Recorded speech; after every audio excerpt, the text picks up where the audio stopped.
Hello friends, नमस्कार। मैं Avinash, team Drona SS की तरफ से आप सभी का फिर से स्वागत है। आज का क्विज सेशन आपका शेड्यूल के हिसाब से science tech and current affairs का है।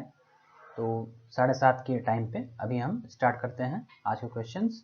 और उससे पहले एक सूचना है, ऊपर आपको स्क्रीन पे आई बटन दिख रहा है। आई बटन पे आपको जाके क्लिक करना है और वहाँ पे आपको टेट और सीटेट के संबंध में काफ़ी वीडियोस डाले जा चुके हैं और आगे डाले जाएंगे, तो उसके सारे वीडियोस आपको वहाँ पे मिल जाएंगे। चलिए स्टार्ट करते हैं।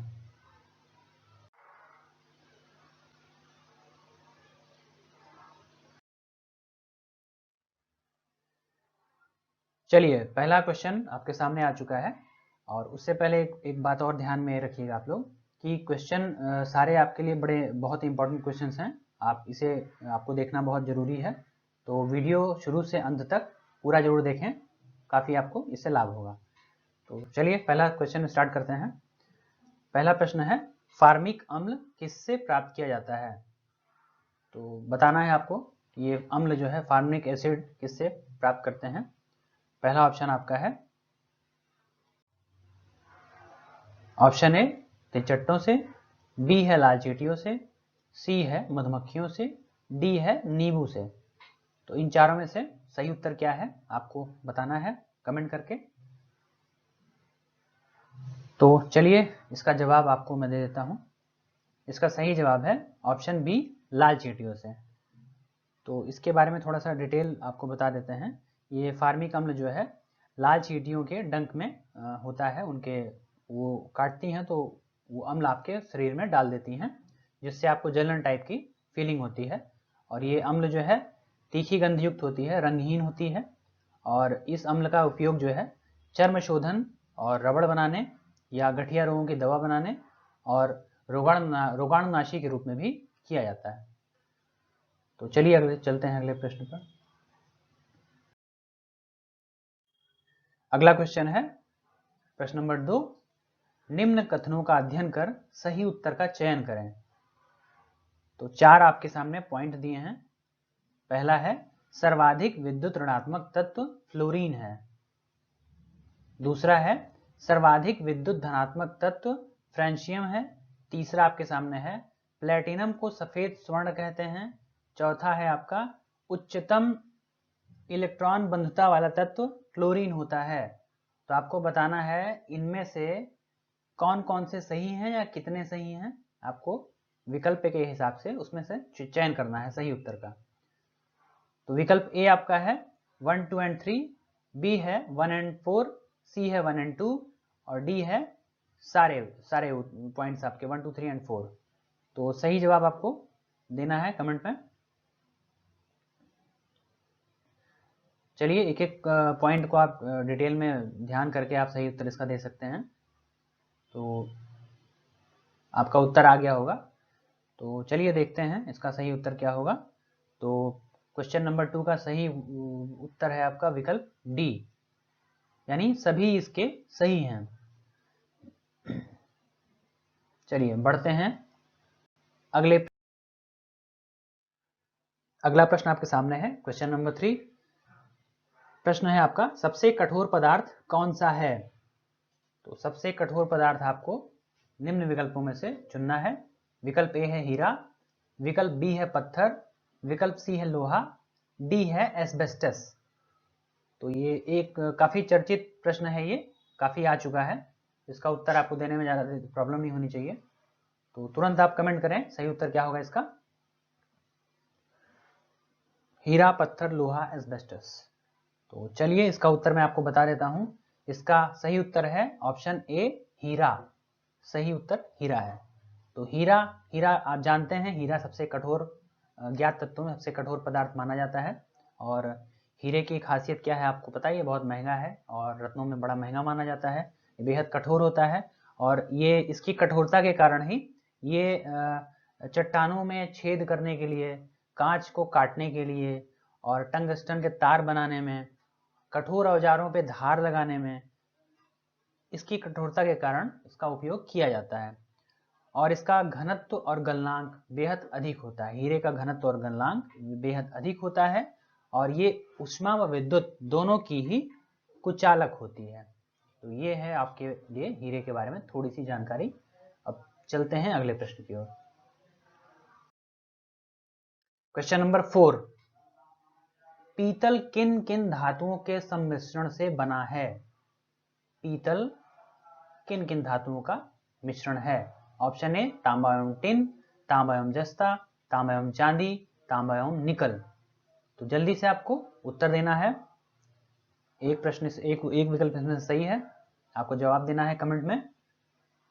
तांबा टिन, तांबा जस्ता, तांबा चांदी, तांबा निकल। चलिए, आपका जवाब आ गया होगा, तो इसका उत्तर हम बता देते हैं। चौथे प्रश्न का सही उत्तर है विकल्प बी। पीतल जो है तांबा और जस्ता का मिक्सचर है। तो जान लेते हैं तांबा और जस्ता इसमें क्या रेशियो होता है। देखिए, पीतल एक मिश्र धातु है जो तांबा और जस्ता से मिलकर बनाई जाती है, जिसमें पीतल तांबे से थोड़ा सा कठोर होता है। जो हम जहाँ पे कठोरता का हमें कठोर धातु चाहिए वहाँ पे हम पीतल का इस्तेमाल कर लेते हैं। और पीतल को बनाने के लिए जिंक और तांबे का जो रेशियो है, तांबा उसमें 70% से लगभग 70% के आसपास होता है और जिंक आपका 30% होता है। और अगर इसमें थोड़ा सा हम कठोरता में कम ज़्यादा करना चाहें तो वहीं तांबे को 60 कर देते हैं और जिंक को आप जो है 40 कर देते हैं। तो दो टाइप की इसमें दो रेशियो के हिसाब से ये बनाई जाती है कम ज़्यादा कठोरता पाने के लिए, 70 और 30 और 60 और 40। चलिए बढ़ते हैं अगले प्रश्न की ओर। अगला क्वेश्चन है नंबर 5, निम्न में से किस मिश्रित धातु का प्रयोग वायुयान के हिस्से को बनाने में किया जाता है? वायुयान के हिस्से बनाने के लिए, वायुयान आप जानते हैं, option A German silver, option B टांका, सी है मोनल धातु, डी है आपका डुरैलुमिन। तो चारों नाम आपको इसमें से एक का चयन करना है सही विकल्प ज्ञात करने के लिए। तो जल्दी से कमेंट कीजिए सही उत्तर क्या है। जर्मन सिल्वर, टांका, मोनल धातु, डुरैलुमिन, इनमें से किसका प्रयोग वायुयान के हिस्से को बनाने में किया जाता है? चलिए इसका मैं आपको जवाब दे देता हूं। पांचवें प्रश्न का सही उत्तर है विकल्प डी, डुरैलुमिन। डुरैलुमिन क्या होता है? ये एल्युमिनियम के मिश्रण, एल्युमिनियम और साथ में कई धातुओं का एक मिश्र यौगिक है, जिसमें एल्युमिनियम की मात्रा सर्वाधिक होती है लगभग 90 to 95%, और बाकी जो बचे हिस्से हैं परसेंटेज है उसमें आपका कॉपर 4% होता है और मैग्नीशियम और मैग्नीज ये दोनों भी बहुत कम मात्रा में इसमें मिलाए जाते हैं, तो जिससे ये मिश्र धातु बनाई जाती है। चलिए बढ़ते हैं अगले प्रश्न की ओर।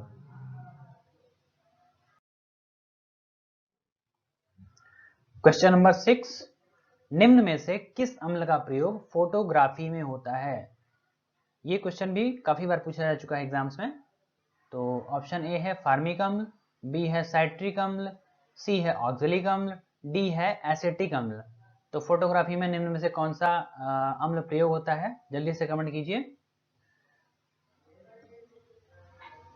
कमेंट करते रहिए ज़्यादा से ज़्यादा लोग, ताकि एक कंपटीशन की बनी रहे आपके अंदर सही जवाब देने के लिए।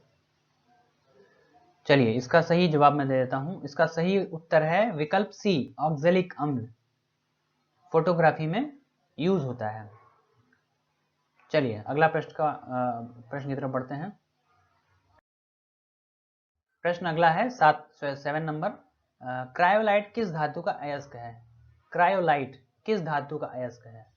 Antimony, barium, arsenic, aluminium. तो आपको बताना है अयस्कों से काफी प्रश्न आते हैं, तो अयस्क आप अच्छे से पढ़ लीजिए, सभी धातुओं के कितने कितने अयस्क होते हैं नाम उनके याद कर लीजिए, एग्जाम में इससे क्वेश्चन जरूर आते हैं। तो यहाँ पे आपको कमेंट करना है ये किसका अयस्क है क्रायोलाइट। चलिए इसका सही जवाब दे देते हैं। इसका सही जवाब है क्रायोलाइट है एल्यूमिनियम का अयस्क। क्रायोलाइट का फॉर्मूला क्या होता है? Na3Al(F6). चलिए अगला प्रश्न कार्बनिक अम्ल का रासायनिक नाम है, कार्बनिक अम्ल का रासायनिक नाम है sodium nitrate, phenol, lead oxide, D है नाइट्रस ऑक्साइड। निम्न में से सही विकल्प क्या होगा? ज्यादा टाइम नहीं लगना है, सिर्फ सीधा सा प्रश्न है, सीधा सा जवाब है। चलिए आपका उत्तर आ गया होगा। तो इसका सही उत्तर है फिनॉल। कार्बनिक अम्ल का रासायनिक नाम क्या है? फिनॉल। फिनॉल का फॉर्मूला आपको जान लेना चाहिए, C6H6O। बढ़ते हैं अगले प्रश्न की तरफ। क्वेश्चन नंबर 9 आपके सामने है। बोरेक्स, जिसे हम सुहागा के नाम से जानते हैं, इसका रासायनिक सूत्र क्या है? बोरेक्स का रासायनिक सूत्र क्या है? निम्न में से ए है Na2B4O7 10H2O, बी है C6H12O6, सी है आपका Al2O3 5H2O, डी है आपका CaOH होल ट्वाइस। तो निम्न में से सही जवाब क्या होगा? बोरेक्स का रासायनिक सूत्र क्या है?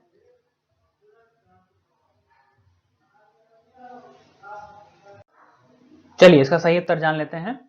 सही विकल्प है इसका ऑप्शन ए Na2B4O7 10H2O। ये है आपका सुहागा का सूत्र। चलिए आपके सामने 10वां प्रश्न है।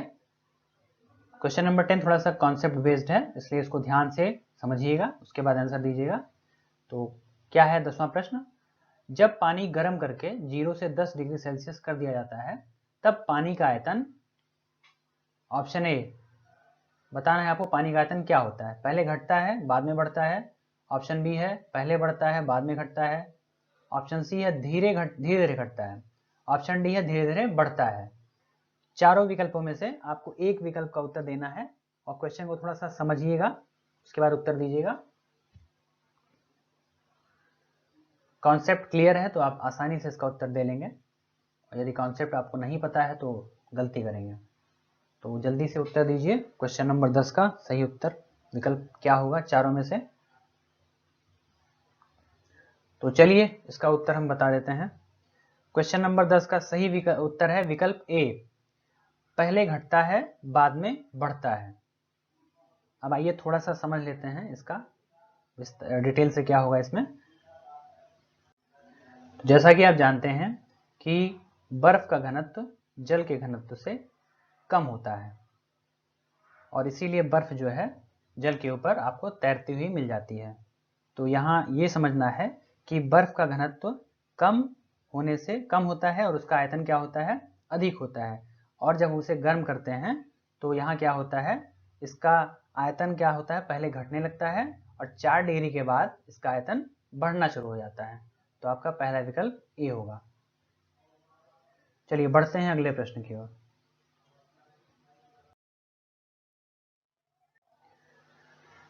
अगला प्रश्न आपका अब करंट अफेयर से स्टार्ट हो रहा है। 11 से 20 क्वेश्चन तक आपके करंट अफेयर के प्रश्न रहेंगे। तो चलिए देखते हैं क्वेश्चन नंबर 11 क्या है। विश्व दुग्ध दिवस कब मनाया जाता है? दुग्ध दिवस का आपको दिवस बताना है, कौन से दिन होता है। विकल्प ए है 31 मई, बी है 1 जून, सी है 29 मई, और डी है आपका 2 जून।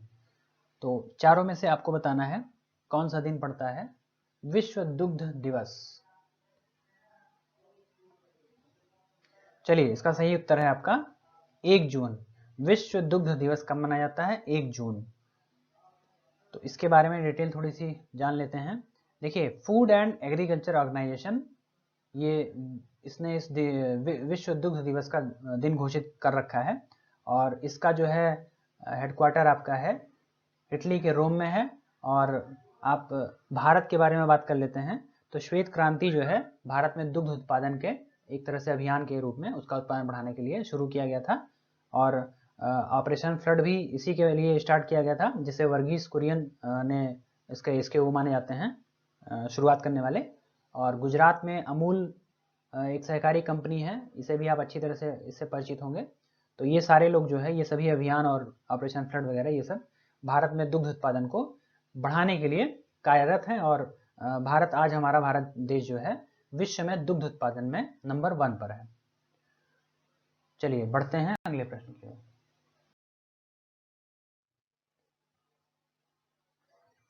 क्वेश्चन नंबर 12, अंतरराष्ट्रीय साक्षरता दिवस कब मनाया जाता है? साक्षरता दिवस, लिटरेसी डे। ऑप्शन ए 6 सितंबर, ऑप्शन बी 7 सितंबर, ऑप्शन सी 8 सितंबर, ऑप्शन सी 9 सितंबर। 6, 7, 8, 9 सितंबर के 4 दिन। सही उत्तर आप बताइए क्या होगा इसमें से। अंतरराष्ट्रीय साक्षरता दिवस। चलिए आते हैं इसके सही उत्तर पे। क्वेश्चन नंबर 12 का सही उत्तर है विकल्प सी, 8 सितंबर। 8 सितंबर है आपका अंतरराष्ट्रीय साक्षरता दिवस। तो अंतरराष्ट्रीय साक्षरता दिवस के बारे में जान लेते हैं कि इस साल जो है इस पे थीम जो है मनाई जा रही है। थीम आपका है literacy teaching learning in the covid crisis and beyond. तो ये थीम आपका है और शायद ये कोविड-19 से प्रभावित रही होगी, इसीलिए इसका ऐसा नाम है। और भारत के बारे में आप जानते हैं होंगे ही, नहीं जानते तो मैं बता देता हूँ कि भारत का लिटरेसी रेट 74% के आसपास है। और भारत देश में सबसे ज़्यादा राज्य जो है साक्षरता दर में आगे है वो है केरल, और सबसे कम साक्षरता दर वाला राज्य आपका है बिहार। तो केरल का जो साक्षरता रेट है, लिटरेसी रेट है, वो है 93.91%, और आपका बिहार का जो साक्षरता दर है वो है 63.82%। तो ये परसेंटेज वगैरह आप लोग याद कर लीजिएगा। अगला प्रश्न आपका है क्वेश्चन नंबर 13, शिवाजी राव पाटिल नीलांगेकर जिनका हाल ही में निधन हो गया, किस राज्य के पूर्व मुख्यमंत्री थे? निधन से संबंधित ये प्रश्न है। ऑप्शन ए झारखंड, बी है छत्तीसगढ़, सी है मध्य प्रदेश, डी है महाराष्ट्र। शिवाजी राव पाटिल, इनका नाम जो है आपको याद रखना चाहिए क्योंकि ये हाल ही में इनकी डेथ हुई है, और इसका उत्तर आपको बताना है ये किस राज्य से थे, किस राज्य के मुख्यमंत्री थे। चलिए इसका उत्तर मैं बता देता हूँ।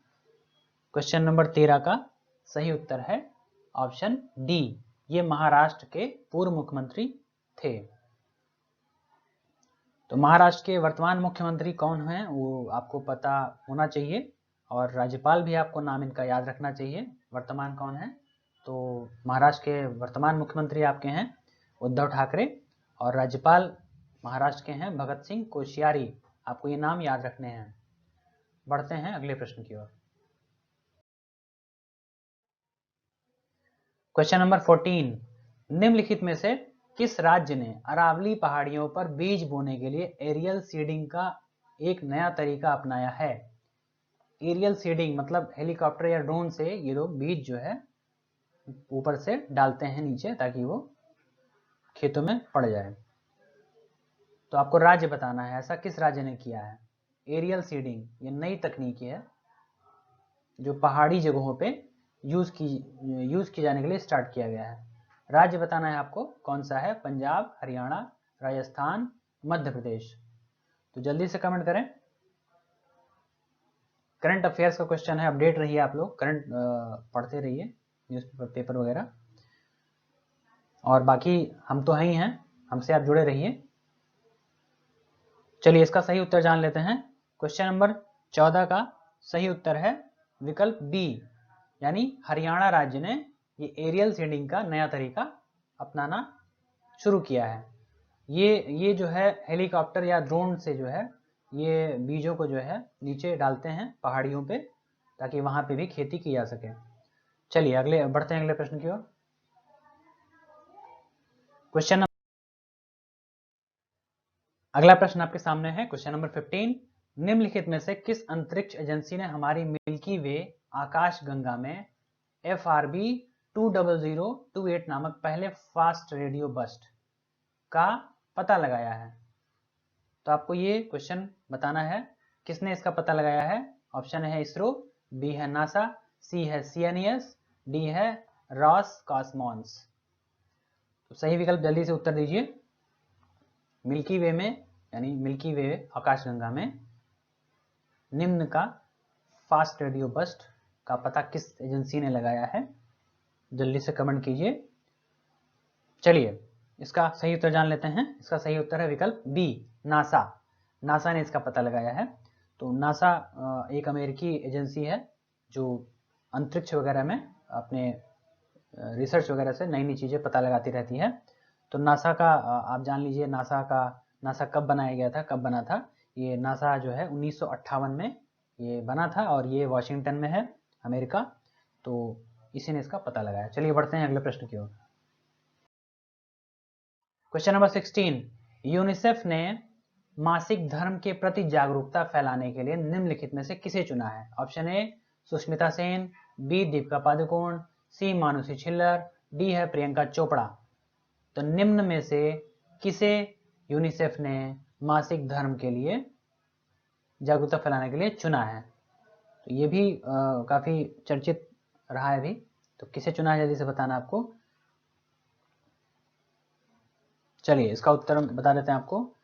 इसका सही उत्तर है विकल्प सी, मानुषी छिल्लर। मानुषी छिल्लर, क्या आप जानते हैं मानुषी छिल्लर कौन है या क्या रह चुकी हैं? तो यही इसका उत्तर है और इसके बारे में थोड़ा जानते हैं। मानुषी छिल्लर, इन्हें यूनिसेफ ने इसका ब्रांड एम्बेसडर बनाया है, मतलब जागरूकता फैलाने के लिए चुना है इन्हें। और ये 2017 की मिस वर्ल्ड रह चुकी हैं। यूनिसेफ के बारे में आप जान लीजिए। ये एजेंसी वर्ल्ड वैश्विक संस्था ये कब बनी है? ये 1946 में बनी है और इसका हेडक्वार्टर कहाँ है? न्यूयॉर्क में। चलिए बढ़ते हैं अगले प्रश्न की ओर। क्वेश्चन नंबर 17, विलियम इंग्लिश, इनका हाल ही में निधन हुआ है। आपको बताना है ये कंप्यूटर के किस उपकरण के सह निर्माता थे। विलियम इंग्लिश किस कंप्यूटर के किस उपकरण के सह निर्माता थे? ऑप्शन ए माउस, बी है मॉनिटर, सी है प्रिंटर, डी है कीबोर्ड। तो निम्न में से किसके सह निर्माता थे? जल्दी से उत्तर दीजिए कमेंट में। चलिए इसका उत्तर जान लेते हैं। विलियम इंग्लिश, इन्होंने माउस के सह निर्माता थे। चलिए बढ़ते हैं। क्वेश्चन नंबर 18, निम्नलिखित में से आईटीटीएफ क्या है? International table tennis federation, ITTF, महिला विश्व कप 2020, इसका खिताब किसने जीता है? यानी आईटीटीएफ का world cup 2020, women's world cup 2020 का खिताब किसने जीता है? ऑप्शन ए ल्यू शिवेन, बी मीमा इतो, डी डिंग निंग, सॉरी सी है डिंग निंग और डी है चेन मिंग। तो आप नाम से परिचित हो गए होंगे, सब नाम कहाँ से हैं। बाकी इसका विकल्प आपको बताना है कौन सा सही उत्तर होगा। तो क्वेश्चन नंबर 18, क्या विकल्प होगा? सही जवाब दीजिए। चलिए इसका सही जवाब दे देते हैं। इसका सही जवाब है विकल्प डी, चेन मेंग, इसका सही उत्तर है। तो चेन मेंग ये चाइना की हैं।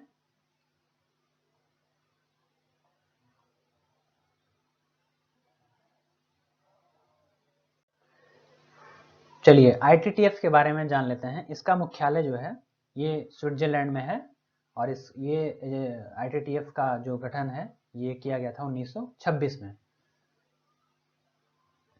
बढ़ते हैं question number 19, study in India कार्यक्रम के तहत भारत द्वारा आयोजित किए गए पहले ऑनलाइन टेस्ट का नाम क्या है? पहले ऑनलाइन टेस्ट का नाम बताना है आपको स्टडी इन इंडिया कार्यक्रम के तहत जो भारत द्वारा आयोजित किया गया था। ऑप्शन है common entrance test for design, B है Indian scholastic assessment test, C है भारतीय आर्थिक सेवा परीक्षा, डी है graduate aptitude test in engineering. तो इसमें आपको बताना है सही उत्तर क्या होगा। जल्दी से कमेंट कीजिए। चलिए 19वां प्रश्न का सही उत्तर आपको बता दिया जाता है। 19वां प्रश्न का सही उत्तर है option B, Indian scholastic assessment test. ये टेस्ट आपका किसने लिया था? ये टेस्ट इंडिया ने लिया था और ये था एचआरडी मंत्रालय, एचआरडी मिनिस्ट्री, जिसका नाम बदल के अब एजुकेशन मिनिस्ट्री कर दिया गया है। और इस टेस्ट में 12 देशों के प्रतिभागियों ने भाग लिया था। चलिए बढ़ते हैं अगले प्रश्न की ओर। क्वेश्चन नंबर 20, थावास्मी life and skills through the lens of Ramayana के लेखक कौन हैं? आपको बताना है थावास्मी इस पुस्तक के लेखक कौन हैं? Life and skill through the lens of Ramayan. Option A Sundara Ramaswamy, B है कल्कि कृष्णमूर्ति, सी है आमरा शारदा दीप्ति, डी है वेम्बू विक्की रमन। चलिए सही उत्तर दीजिए आप, इसका क्या होगा?